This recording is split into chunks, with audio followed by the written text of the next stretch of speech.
All right, there we go. I am live again, and this time at a different time of day. I figured I'd try shaking it up a little bit. But what do we have on the docket for today? So, in the description, I talked about two big things we're going to be focusing on today. We will be discussing reverb and applying it to this mix. And then we will also be doing humanizing the tempo a little bit. And I'll be discussing the reasons for both of those along the way. Now, reverb, there is a ton that we could go into about reverb. There's a lot that we could cover. This video isn't going to be like a deep dive, so I'm basically just going to cover what we need for this. So first things first is I should probably talk about the library I'm working with. The library I like to work with is Spitfire Studio Orchestra. So I've got the woodwinds, brass, and strings. These are the three that I really like to work with. And for me, the reason why is because these are incredibly dry libraries, meaning that there is close to no reverb at all. If I play that, it's a little quiet. Let's try doing this. There's very little reverb. These samples were recorded in a studio rather than a concert hall. A very small recording studio. Now, I'll go ahead and I don't want to go too deep down that. So basically, I like to work with dry samples because then I can have a lot more control over the space that my sound is in, because that's what reverb is. Reverb recreates the characteristics that a room will have on your sound. Now, I am getting a little ahead of myself. First thing I should probably address is this new template look. And it's not really a new template, but this is what I like to work with for mixing. All right, so previously when I'm writing, I like to work with an orchestral focused template. And you saw those in the previous videos. I had like a string folder, woodwind folder, brass folder, percussion folder, all that stuff. But for mixing, I like to go based off layers. And here I have 3 layers. I have the melody layer. So these are every instrument playing the melody throughout the piece. We have red is brass, yellow is strings, green is percussion, and blue is woodwinds. So we can see what's going on there. Then I have the bass line, because to me, I find that the bass line is my second most important layer after the melody. And here we have all the instruments, again, same color scheme, playing the bass line at various points in the music. And then accompaniment. This can be chords, this can be ostinati, as we're seeing here. This can be kind of like counter melodies, which are a little bit going on in the violas at times, and the cello. But yeah, so this is just how I like to organize my folders when I'm doing a mix, because I like to mix the melody first.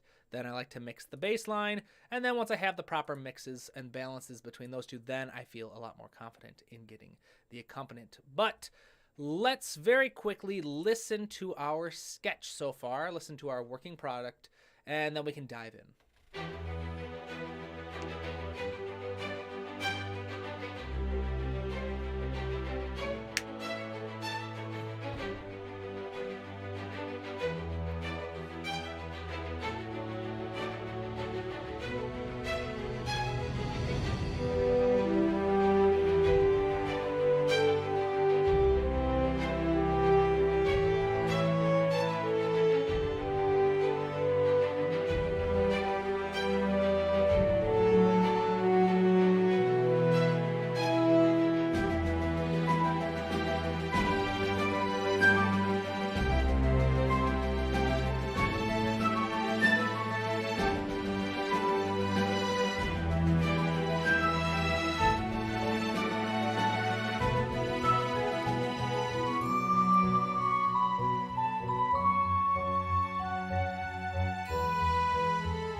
All right, so there we go. That is the sketch. And as you may have noticed, not everything is really balanced where I want it to be. You know, some instruments aren't. Like, for example, in the melody, there's no reason why a flute and just a couple individual woodwinds should sound louder than several string sections. And this is things that we're going to have to address in the mixing. This is kind of one of the last things I like to do. But first, I try to make sure that everything else is set up to give me as close to the final sound as possible. Last week, the way we tackled that is we added stereo imaging to our instruments to help make sure that each instrument had its own location in the orchestra. And we used delay to create depth on the stage. Today, we're going to start by creating a more realistic tempo map. Right now, all we have is a solid, straight 95 beats per minute. If we turn on the metronome, we can listen to the...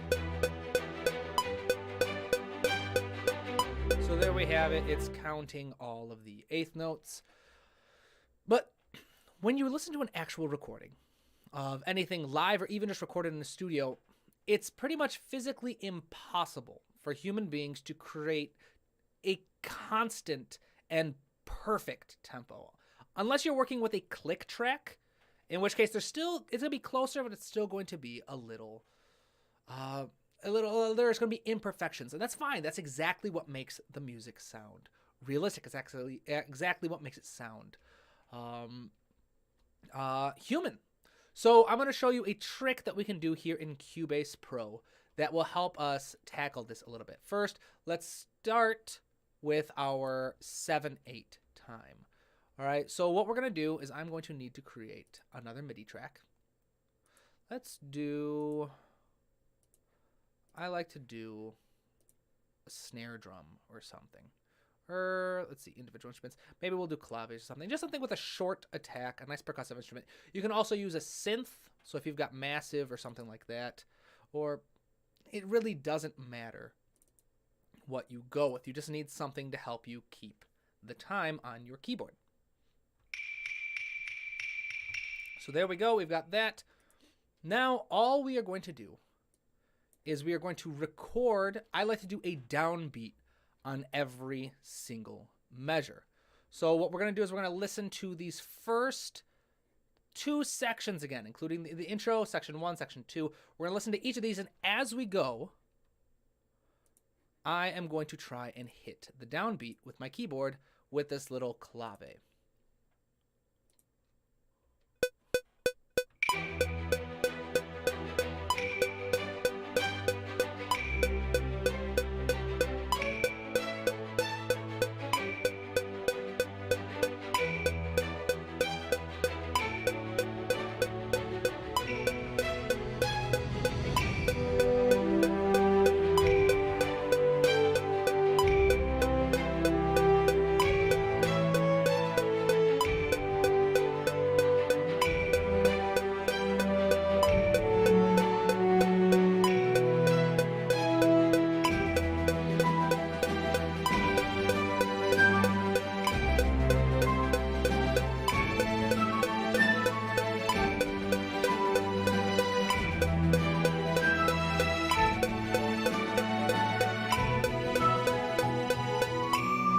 So there we go. All right, we've got our tempo track. And now what we do is we are going to simply, let's go in this, make sure there's nothing too dramatically off. I like to start correctly on the first one. But now what we have is all these MIDI notes, roughly around the downbeat. I probably could have done something a little more accurately, but what we're going to go from here is with this recorded, we're going to MIDI, functions, and merge tempo from tapping. We're say 1 bar, so it begins at bar start. And here we can decide how frequently were we tapping. I was just tapping every bar. I said you can do every 2 bars, you can do every half bar, every quarter bar, every eighth note, whatever you want to do. I did every top of the bar, so we're going to hit OK. And boom, all of a sudden we notice that our tempo map has become a lot more erratic. And what this does is it creates a more realistic look at our tempos. So let's see if I can pull this up a little bit. All right, so we've got our tempo map here that I just opened. If I can find where our tempo, there it is. All right, so let's look at our top tempo. Our top tempo, which our average is 95. Our top tempo will look to be just a shade under 100. Our lowest tempo seemed to be just around 91. That's pretty good. I'm going to take these top ones. I'm going to drag them down just a little bit.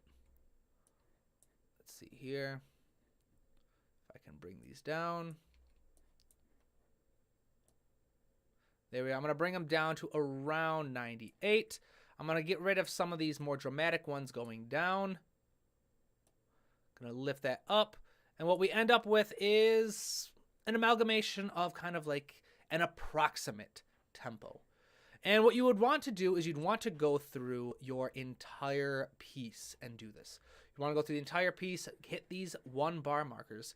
And if we do that, we should suddenly have a very subtle but impactful effect where we now have a much more humanized tempo map.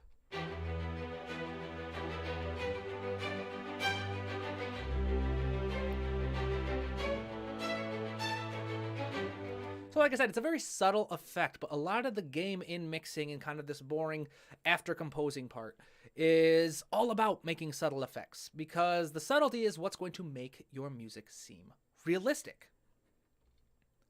All right, so what we are going to do to save time a little bit is I think I'm going to copy and paste this. I'm going to place it over here as well, where we have our return to 7/8 time. And then let's record another one here. You know what? No, let's just copy and paste it here as well. We'll just copy and paste this general pattern. Normally, I wouldn't like to copy and paste everything right away. I'll probably do a more accurate one off screen. But for now, this is one of those boring things that once you get the idea, it can be kind of boring to watch. So as usual, if you guys have any questions, feel free to toss them in the comments. Let's see here. Let's see some of the practice going. Oh yeah, that's just deleting that. So we now have a much more realistic tempo map. Again, I'll probably redo this off screen to make it more through composed.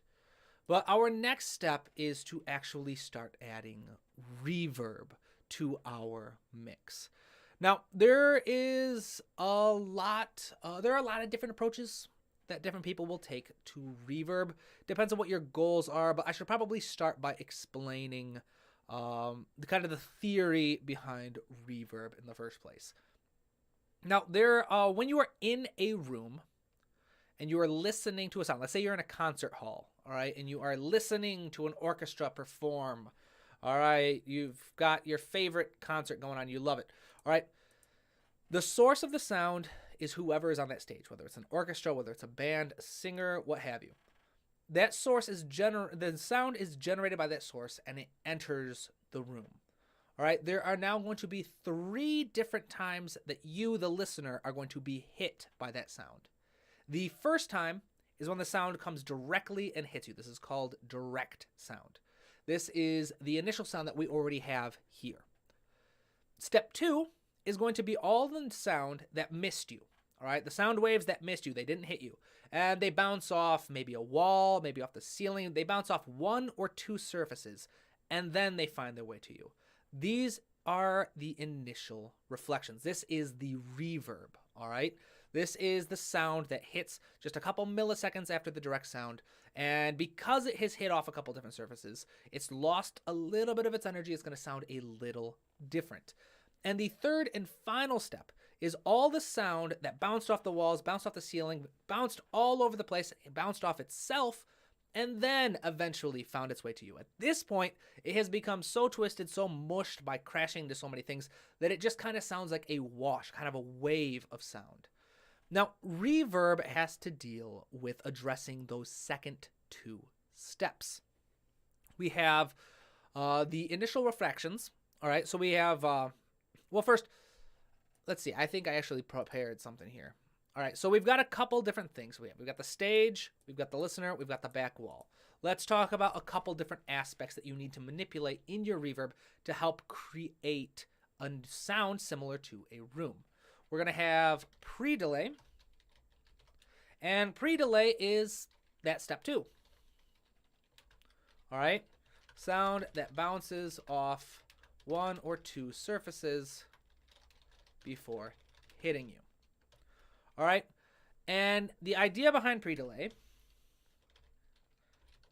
equals how long does it take between the direct sound and the second wave of sound.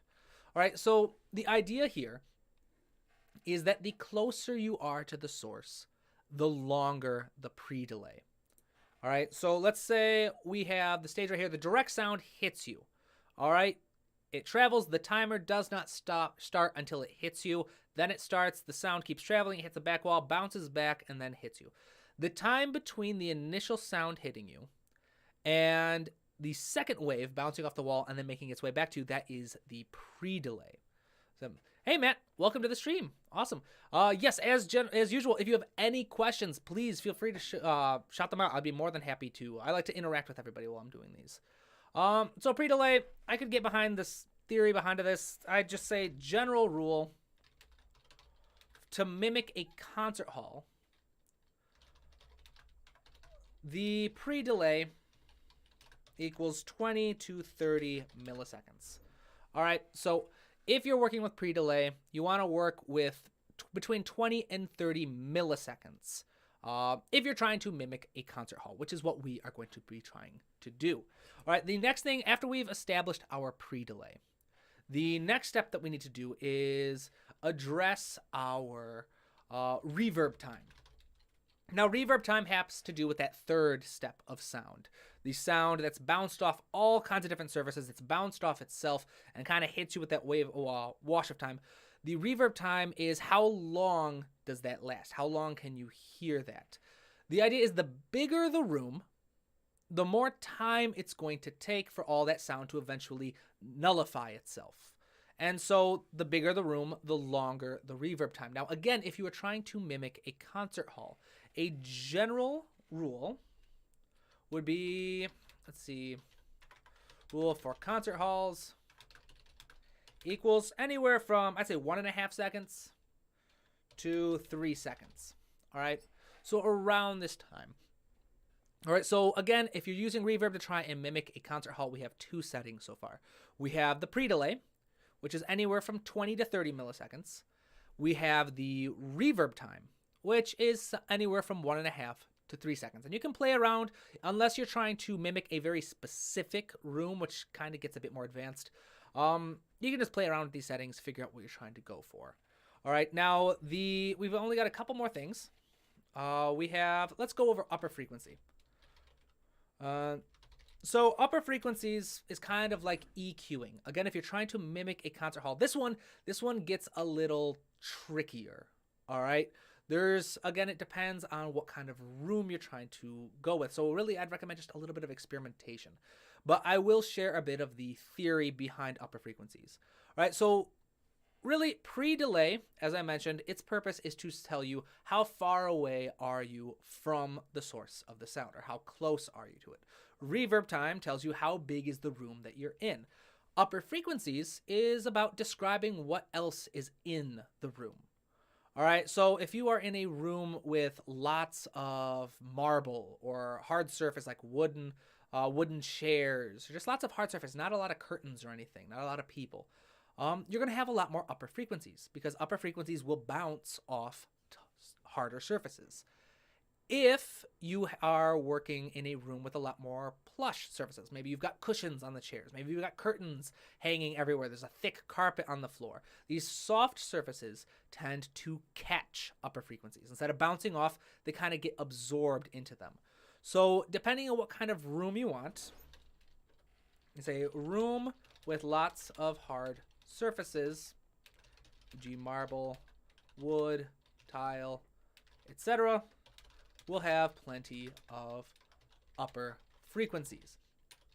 A room with lots of soft surfaces, so things like cushions, curtains, carpet, lots of people, will have fewer upper frequencies.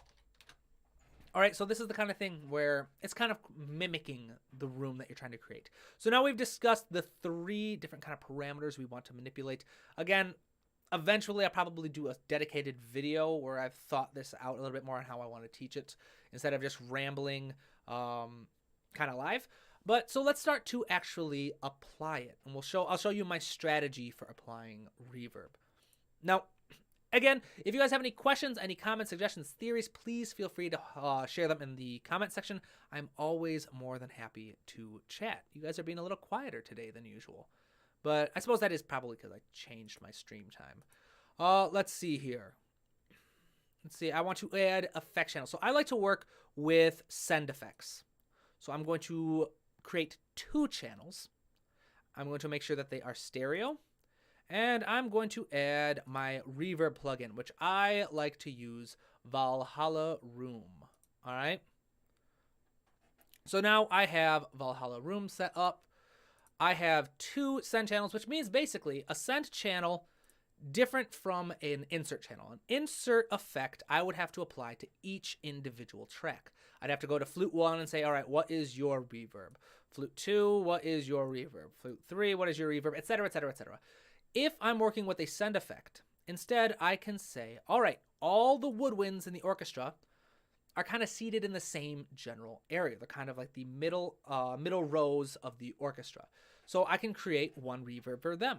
I can create one reverb for the strings, one for the percussion, however many I want to work with.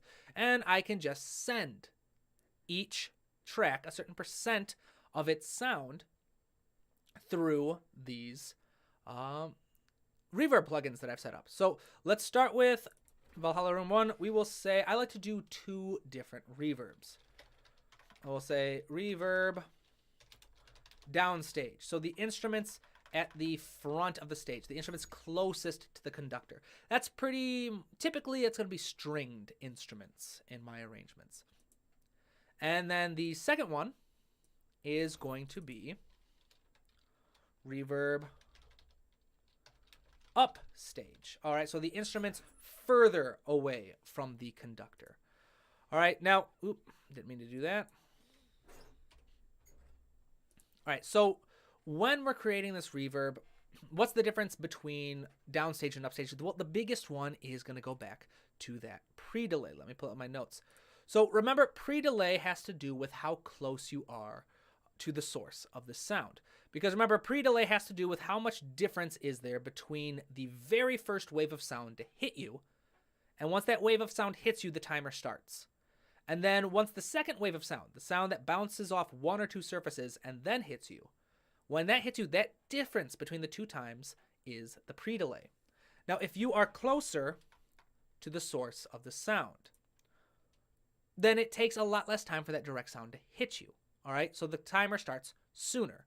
And then it bounces back, and we'll say, because we'll keep the same size of the room, it takes longer for that sound to hit the back wall and reach you, so that pre-delay is longer. So the closer you are to your source, the longer the pre-delay. Now, the further away you are from it, let me fix that. Let's say we've got the same size room. All right, so the sound hits you, the delay hits you there, the timer starts, it hits the wall, comes back. The further you are, there is a shorter distance between that back wall and you, so the further away you are from your instrument or the source of the sound, the shorter the delay is, the pre-delay. Now, again, I don't know if this is making sense to everybody, so again, if you have any questions, please shoot them my way. It occurs to me that this live format is probably not the best way for me to initially introduce these concepts. I'll do a video eventually. All right, reverb downstage. All right, so I actually have some presets that I have made for these. Let's see here.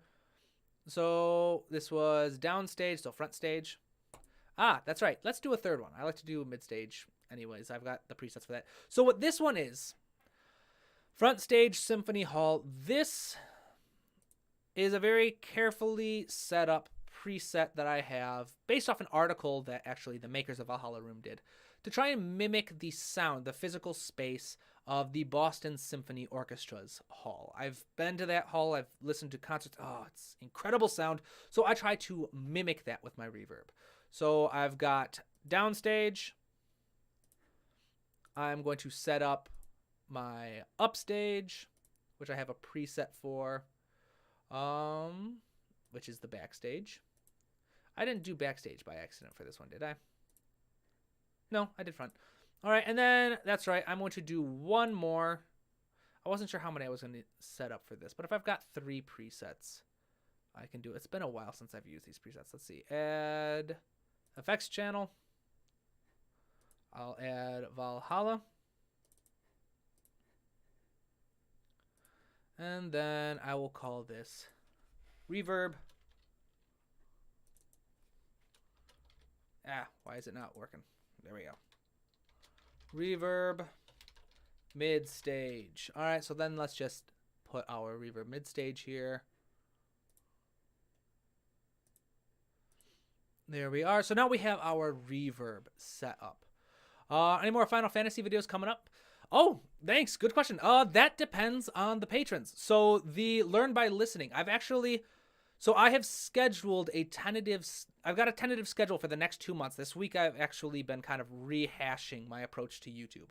I'm going to start doubling down on it. I'm trying to and grow the channel more. So I've been learning a lot more about editing videos. I've been learning a lot more about like posting schedules, all that stuff. So it's exciting. I'm excited to kind of move forward with my new kind of approach to this channel. I am planning on doing another Learn by Listening video every other Wednesday. And then on the Wednesdays I'm not doing that, I'll also be doing the Hollywood cliche videos. So sharing templates on how to write scary music. I've already done that one, but action music, heroic music, villain music, all that kind of great stuff. But the Learn by Listening, to get back to your question, that depends on my patrons and what kind of music they want to hear me analyze, because that series is basically for the patrons. I do 2 videos for each analysis. I do the short one with the biggest takeaway for YouTube, and then the much longer, like hour-long analysis videos for my patrons. So I've never actually played Final Fantasy before. I know I probably should. It sounds like an amazing game, an amazing series of games. That's definitely got incredible music. But yeah, it'll depend on whether I get any more requests from Final Fantasy on Patreon. Right now, I've gotten a couple more requests for Attack on Titan, actually, which will be fun. I don't think I've done anything from Attack on Titan just yet. But anyways, and no worries. Yeah, your questions don't have to be related to the topic at hand. If you have any questions about music, about composing, about storytelling, film scoring, anything really that you want to work with, just feel free to shoot them in the comments, guys. All right, so now that we have our reverb set up, our next step is actually, let me see, mix console, to set up where we want to send each of these. So the easiest one is going to be to select all the strings, and this is why I have everything color-coded. So I can hit each of these strings, which are yellow. And what I'm going to do, nope, that's the things. Oh wait, no, yeah, I do actually have dedicated strips. So for the strings, I'm just going to send. I'm going to click on sends. I'm going to go to where the effects downstage. Strings are downstage. The brass will be upstage. The woodwinds will be midstage. All right, and I'm still going to have to add percussion. I don't think I have my percussion all routed to the same signal. But we'll start with just these 3. So in fact, let's start with just the melody here. All right, we'll go violins, violas, cello, and violins. Let's listen to this.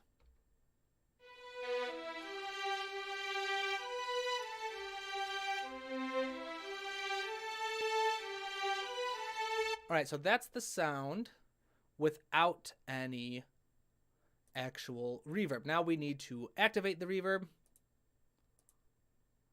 What's going on here? Why won't it start? There we are. So now we've got the reverb going. Make sure that this one is not mute. There we go. So now we can listen to it with reverb.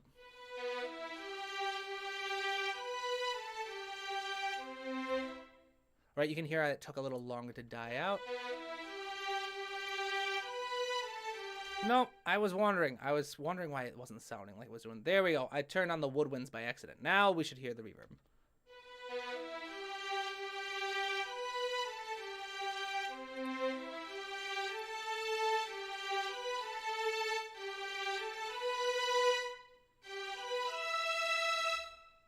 All right, I'm still not hearing the reverb. What is going on here? All right, let's maybe try muting the reverb, see if we can isolate this.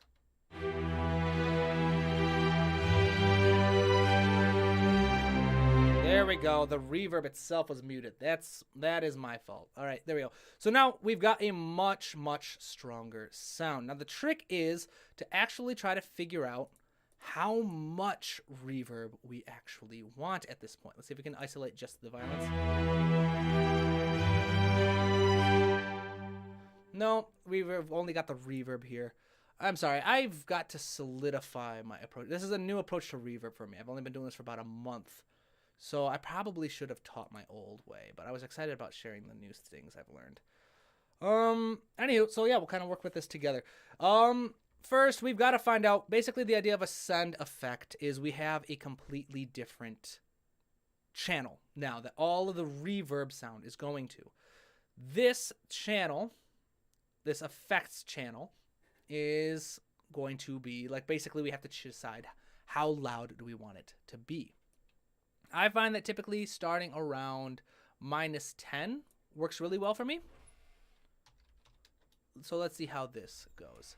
Oh, hey, how's it going, Joao? Good to have you on. How is it going? Already watching a mixing live stream, so I can't stay here. No worries, no worries. Wanted to show up and say hi, and thank you again for all you're doing. You're awesome. Thanks. Thank you very much. I appreciate it. It was good to see you. All right, so let's see here.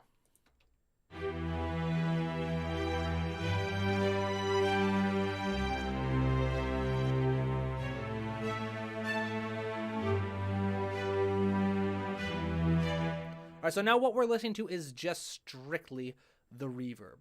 All right, we've got this soloed, we've got the string soloed, everything else is muted. And so all we're hearing is this. Oops, 1 second.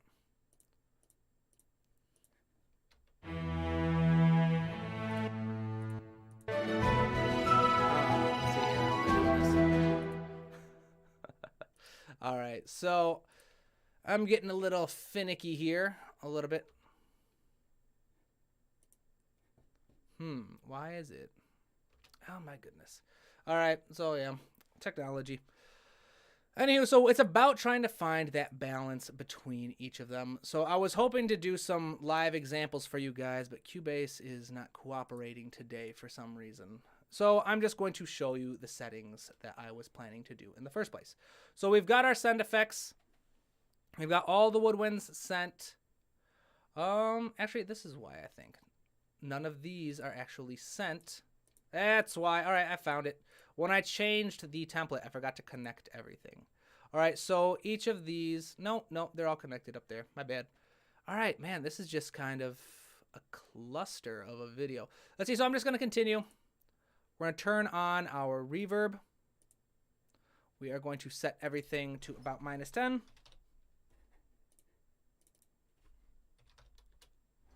Because we don't want a complete send. And we're going to give a quick listen to this.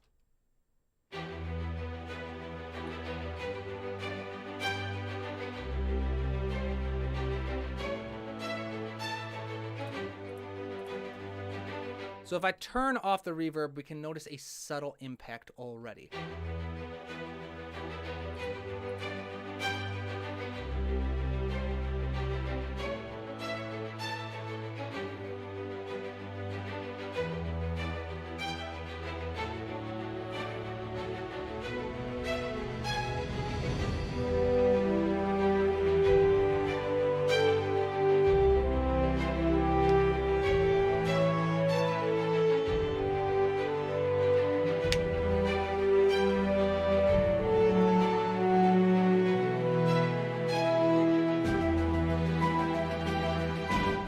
So yeah, and then you can hear that kind of die down, that idea of the delay, the reverb time, as I mentioned, between 1.5 to 3 seconds in length. Right, one second. I watched your video on voicing realistic strings. It was awesome, by the way. Do you always voice your strings this way, and does it apply to the other sections? Good question. So, wow. All right, so voicing realistic strings, that is going back quite a ways into the channel. That was one of my first, videos, actually. I think like within the first couple of months that I had done this. So yes, that is a quick fix, but no, I wouldn't say that's how I always voice my strings. So generally, the default for my string writing is to use 4-part voice writing. All right, now I cover voice. I have a voice leading in my harmony series. The very first episode of my harmony series goes very in depth in voice leading, and as that series progresses, I address on more advanced techniques in voice leading. But the idea is that you have the soprano voice is in the first violins. The bass voice is in the cello, and then remaining chordal tones are voiced in the violas and second violins. And that's kind of my default approach to writing for strings. Then, based on other needs of the music, I will place different instruments where they are needed. So, wow, that is a really good question. It really depends on what kind of situation I'm working with. So I can actually show you guys my approach to orchestration if you want. I'm off screen at the moment, but I am going to pull up. I have worksheets that I'm constantly working on to help keep myself structured. And here we go. So this right here is my most latest approach to orchestration. I've been using this for about half a year now. It works really well for me. But I'll start with a piano sketch. All right, and the piano sketch is typically the melody, the bass line, and then just whatever the most important material other than that, typically harmony. Now, I'll start with, once I've got my piano sketch, I've got everything figured out that I need, all the basic information, I'll start on a large scale to figure out kind of what instruments am I going to be working with. If it's an actual orchestra, is it going to be kind of like a hybrid? And then I try to tackle different topics. Like for this one right here, this was from a Learn by Listening video I did recently.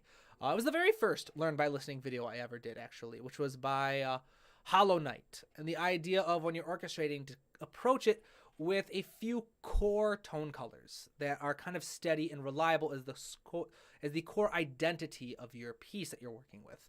And then addressing what other ones you have available that you already know you want to make use for and what roles they're going to play in helping the music develop. And then, so it's kind of like what frequent major horizontal relationships are you going to have. So basically, is there any kind of patterns to how I'm going to be addressing my tone colors? I'm going to start with like strings, then woodwinds, or any other kind of patterns. So this is kind of big picture thinking of just the piece in general. After this, I will break down the music into chunks or different sections, typically every other phrase or so. And I'll approach as a macro level and a micro level. And this is kind of where I'll figure out what instruments do I want to put where. I'll start with thinking of the energy. How many layers do I have? Is it a melody, bassline, harmony? Is there an ostinato? Is there a pedal point? What kind of material am I working with in this section? Which of those layers is the foreground? Almost always the melody. What roles do the other layers play, which will help inform what kind of instruments I need to place them in. And then after that, I'll just go by and I've got a whole bunch of questions here about what kind of tone colors I want to focus on, what kind of background structure am I working with, how am I going to maintain balance, separation of focus across each of it. And once I've got this nice map figured out, this will typically, these maps, I think the last piece I really went hard on with this approach, ended up with like a 60-page map of everything I wanted to do and accomplish with instruments, where they were going to come in, where they were going to be taken out, things like that. And then after I have my map, I kind of have this process that I work with. I have the piano sketch. I like to print it out whenever I can. I don't own a printer, so that's not often. But then I'll go through, I'll keep an idea about what, like, the tempo, how is it going to be performed? All right. So basically, again, going back to like, what's the emotion of this scene and how do I need it to be expressive? Then I start with the foreground, and I will go through every single section and I will orchestrate the melody basically. And I start with the melody first by design. All right. Then once I've done that, I will go through and I'll kind of like enhance the melody a little bit. I'll do, like anytime I need to add doubling or I need to use accentuation, which is a technique I'll bring up in a future video. Just kind of anytime I'm going to be adding to that foreground, I'll go through that, make sure it sounds good. Then from there, I'll go typically with the bass line and go through all the sections, get the bass line mapped out, orchestrated appropriately for the energy level I need and how it relates to the melody. And then I'll basically just repeat that strategy. Once I've got the melody and bass line figured out exactly how I want, then I'll go back and I'll go through each section by section, adding the other layers. So if I've got the melody and bass line in like a section 3 or something, but I also need an ostinato and ear candy going, then I'll put those in, then I'll move on to the next section to add all of its complementary layers and stuff like that. And then the last thing I do is just kind of fills, accents, runs, kind of a little bit more ear candy. Things where I find that the music is lacking a little bit or that it's a bit clunky, I'll try to go through and smooth out. And that's how I sketch. That's how I get my orchestral sketches going. I didn't really follow this process too closely for this live series, mostly because this live series was very different and very difficult for me to work with because it's like working on a piece for 1 hour every other week. You kind of forget what your inspiration was at different points and you end up veering in different directions. But yeah, so that was kind of a tangent. I hope this was helpful. This is all going to be covered in that next project I'm talking about. Right now, the poll looks like most people want a book. Most people want a book, and they want a book with an accompanying website that has links to audio and video examples. So that's what I'm working on. I'm like fleshing out 1 chapter a day. I have that outline I shared. I made a copy of it, and now I'm going chapter by chapter and taking like detailed notes on every single thing I want to cover in that chapter and building on it. So yeah, that was a bit of a tangent, a little bit of an update, but I hope that was useful, Matt. I hope that answered your question a little bit. So long way to say, no, that's not the exact approach I use in every single situation for strings. But it's a very useful approach for getting started and just kind of if you're going for quick like music production kind of, I want this to sound like strings kind of thing. It's a very useful approach. Matt, sorry, no worries. You didn't interrupt the stream. This is how all the streams are. All the streams are the exact, this is the format basically. It's kind of like a Q&A. I work on this piece. I make updates. I kind of teach things as I go. But if you have any questions, anything at all, if people want to know about recent projects I've worked on, if they're struggling with certain sounds or certain instruments or just anything you guys want me to talk about, that's what this is for, right? It's an opportunity for me to interact with all of you guys. So yes, please, by all means, throw in whatever you want into the comment section. I'd be more than happy to talk. And awesome, anime guitarist nerd. Thanks. Glad you're stopping by. It's good to see you, my friend. All right, so here we go. We've got the reverb going. So we've applied reverb to everything. So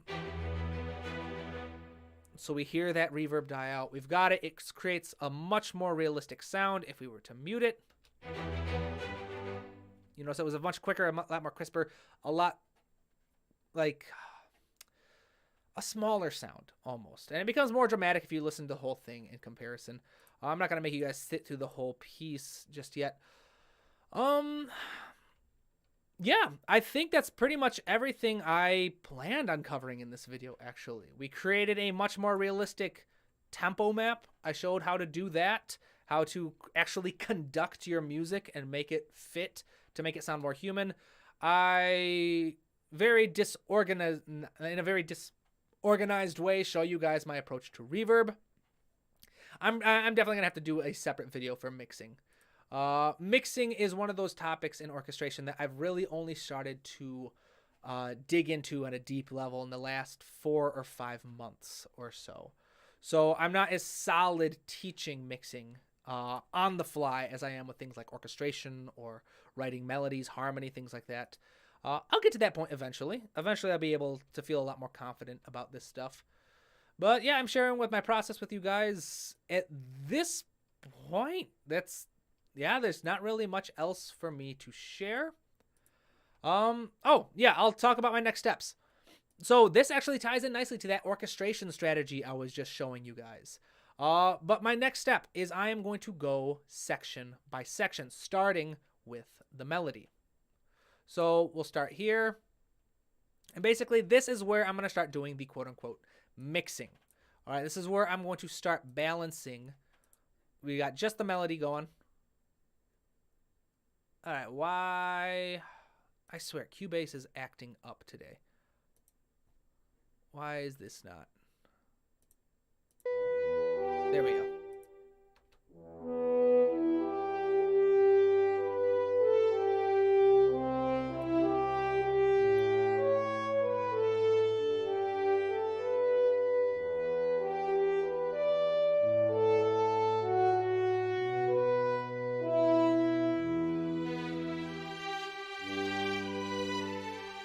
All right, so basically what I'm going to do next is I'm going to go through and actually balance all of these sounds.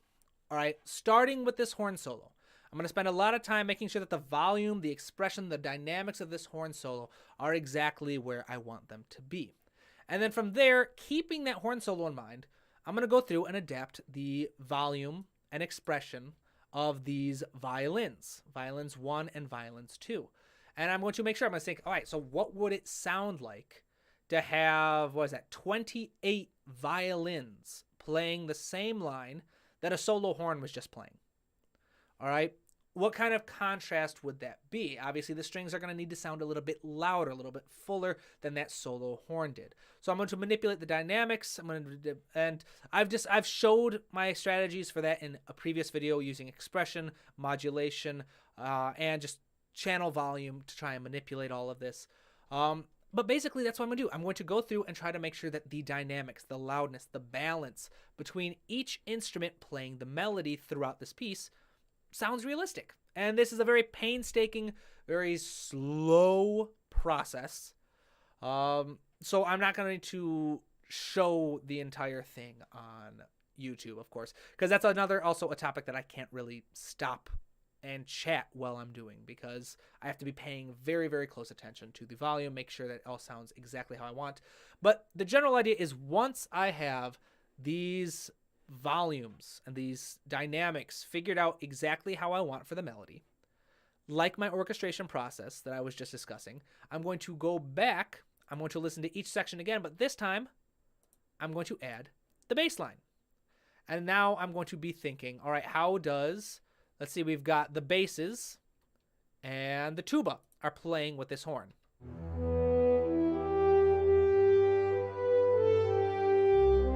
Right, so right now what I'm thinking, right off the bat, just noticing that, is these are too loud. All right, these basses are much too loud. 1 tuba and 4 basses, you're going to feel them more than noticeably hear them overpowering a single horn. So these are things, small adjustments I need to make. Once I've got all the melody voices where I want them, then I'll revisit and I'll make sure that the bass line is balanced well with each melody voice section by section. Once I've done that, again, like I talked about in my orchestration process, very similar in mixing, I will go with the final group and I will go with accompaniment. And I will say, all right, I've got my melody where I want it. I've got my bass line where I want it. Now let's start modifying the levels for each accompanimental figure to make sure that that is also well balanced. And like I said, this is a very painstakingly slow, very arduous task that requires a lot of focus. So I'm not going to do this on screen. I wouldn't be able to chat with anyone doing it. And I definitely couldn't make much progress in 1 hour. So other than that, I think I've run out of material for this video. All right. So I hope it was useful. I hope you learned some stuff. I definitely learned that I need to be a little more prepared for teaching Reverb next time. But I hope it was very beneficial. Let's listen to it one more time. We'll listen to this sketch. Next week, I will be ready to probably unveil the final mix. And once the final mix is unveiled, the next step is to take this entire theme and start over again from scratch. Well, not from scratch. We'll take the initial thematic material, and like I said months ago when I first announced this series, we're going to take this heroic theme and we're going to translate it to a sad theme. So later on in the same kind of game, the hero's going through some bad stuff. How do we take their theme and make it sound sad? So that will be the next big step. But for now, I'm going to play this one more time. If you have any questions about orchestration, harmony, melody, composing, writing, anything at all, please feel free to throw them in the comments. I will stay for as long as people want to talk. All right? So let's listen one last time.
All right, there we go. All right, so let's see if we have any questions before we end this stream. Oh, awesome. Let's see. I got so many questions, but can't think of a single one. No worries. Same with Anime Guitar Nerd. No worries. That seems how to be. But most of yours are on orchestration. But how do you see all the MIDI playing together on Cubase? Good question. So with the MIDI on Cubase, the way I do it is you just highlight whatever tracks you want to view. You go to MIDI, open key editor, and you've got all the MIDI here. I've got all of my kind of windows down here. Oh, please don't crash. Please don't crash. Ah, there we go. Good. The little computer that could. All right, so we've got, I'm going to minimize each of these as much as I can. These are just like the modulation info I've got. But we've got all of this here, and there are a couple different ways you can view it. This slider over here allows you to compress it so you can see the data itself. If you go larger, you can see the individual note names, which Cubase only does naturals and sharps. I don't know why they don't do flats. I don't see F sharp. It doesn't do any flats, but if you were to just compress it, you can see that. You can go by part, which will color code them according to what you color coded their instruments. You see blue, yellow, gray for piano and harp, green, etc., etc. Brass was red. You can also look at pitch, which will color code it to based off basically what octave it is in, and velocity, which will show you the velocity that you are working with. The higher the velocity, the deeper the color red. So yeah, it's a useful, handy tool. Pretty simple concept. Yeah, so that answers that question. Does anyone have anything else? So you were talking about different questions about orchestration. Yeah, so that is something I did an orchestration series a while back ago. I think it's a couple years now. So there are definitely lots of things I've learned since I made that series. And a big flaw with that series was that I didn't use scientific pitch notation to name the notes. So that can be a little confusing, but I did add a comment to all the videos to clarify that. But it's still got some solid information. It's a good starting spot. And in the future, I've already started to plan out an entire new series about orchestration. And the upcoming book will definitely go in depth on just kind of the fundamentals of orchestrating. So let's see. Let's see. Awesome. Thank you. Going to go through your orchestration course right after this. It's the main issue I'm struggling with. Thanks for your answers. My pleasure. I'm glad. Yes, please. And as always, feel free. I don't respond to comments on those series anymore. I kind of have a hard rule about how old a video is, being how likely I am to respond to a comment to it. But if you have any questions, feel free to stop by another live stream, send me an email, shoot me a comment on Instagram or like a message. I'm not terribly active on Instagram, but I'm working on that. Yeah, just shoot an email. You can contact me on my website, all that kind of stuff. I'd be more than happy to answer any questions you may have. Oh, when is my book out? Good question. I have no idea. Right now, I am working on the outline. I shared that basic outline with everybody, I think, last week. And now that I've figured out that people want a book more than they want a class, I'm basically going chapter by chapter, lesson by lesson, and I'm fleshing out every single thing I want to talk about in each chapter. Once I have that outline done, which I'd say I should have that outline done in a week or two, at that point, it's just a matter of writing. And I am a very fast writer. I've got this book right here. It's a small book, but it's a very, very, very good book. I recommend it. Can't recommend it enough. But this one only took me like a week and a half to write. All right.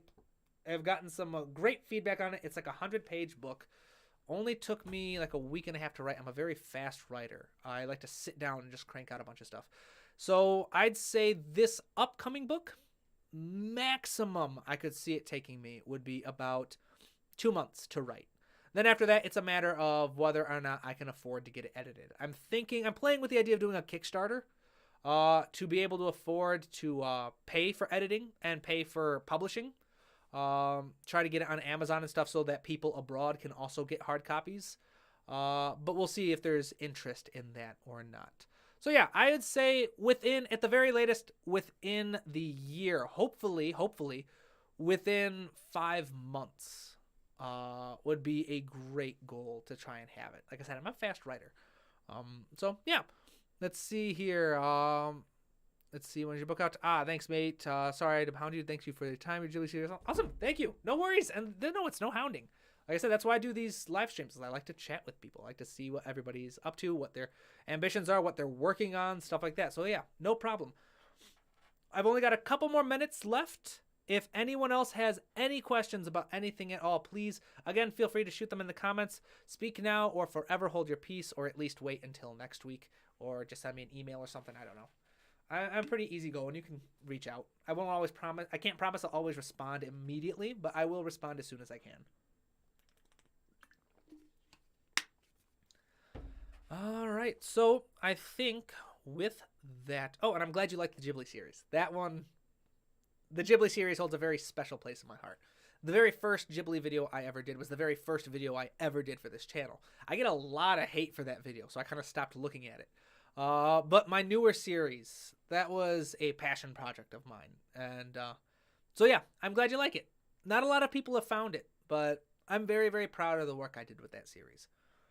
And with that, I think we're going to be calling it. All right, so I want to thank my patrons real quick. Thank you to everyone who stopped by the stream. I'll go back and look at the analytics a little bit. I'll see if this is a better time or not for streaming. But yeah, so until next time, keep studying, keep working hard, and keep writing music, everybody. I hope you have an absolutely wonderful weekend to those of you who are starting your weekend. And I will see you all next week. All right, have a good one.